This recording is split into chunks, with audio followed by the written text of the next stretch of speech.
It's supposed to be a secret organization, you know? It's not supposed to be broadcast. And basically, John Gotti broadcast who he was. All of these events have occurred after 76.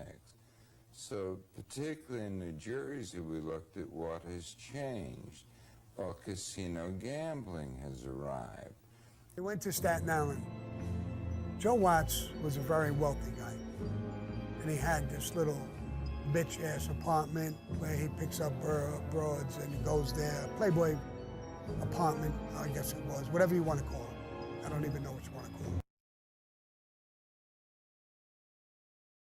And we think there's been a great deal of struggle for expansion of power, for influence into the Atlantic City area, for whatever business opportunity, legitimate or illegitimate.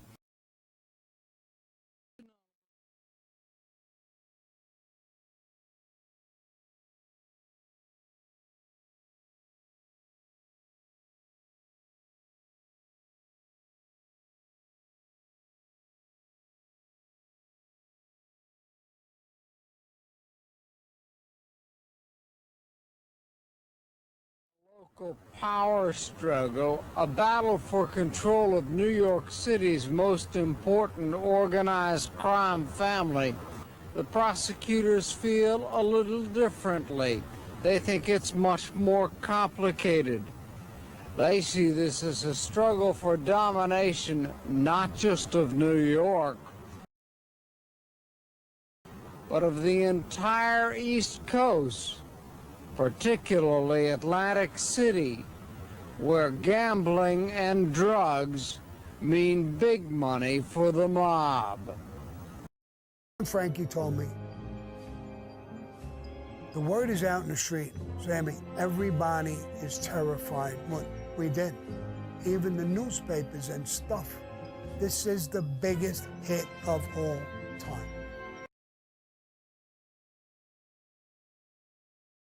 People will say the hit in Chicago that Al Capone did. Hey, they got 4 or 5 guys dressed up as cops. They got these guys in a warehouse, told them get up against the wall. They thought they were cops. They got up against the wall and they killed them. No witnesses, no cops, no nothing. Not in front of 10,000, 20,000 people with cops on every single corner. This was the most notorious hit ever done in the history of the mafia. And it had the whole mafia, the real mafia guys, shocked.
Chico was, you know, and he brought Frankie Hart with John Gotti to Kenny the Park, and that was Jimmy Brown Firehouse Club.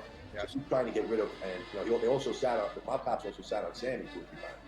There was just too many people around Sammy at the point for them to kill him. But they were trying to get rid of all the real powerhouse Mad Hatters in the Gambino crew because they wanted John. You know, they wanted invulnerable, they wanted anybody strong enough to come back at them, you know, so.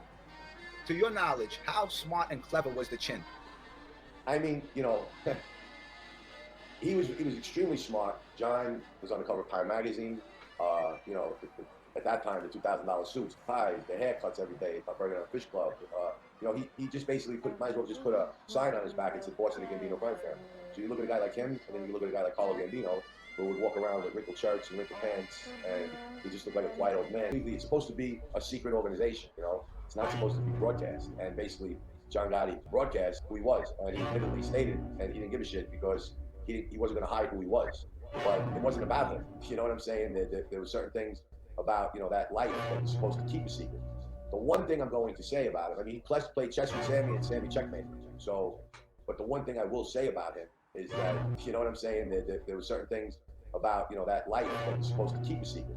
The one thing I'm going to say about him, I mean, he played chess with Sammy, and Sammy checkmated him. So, but the one thing I will say about him is that he had balls, and he was a legitimate bona fide tough guy, you know, and in the street, you know, not just in the street, in any walk of life, people respect, whether they want to admit it or not, respect balls, respect nuts, respect heart, you know, and that you can't, you know, give credit where it's due. The guy, I think he was foolish in the way he handled things.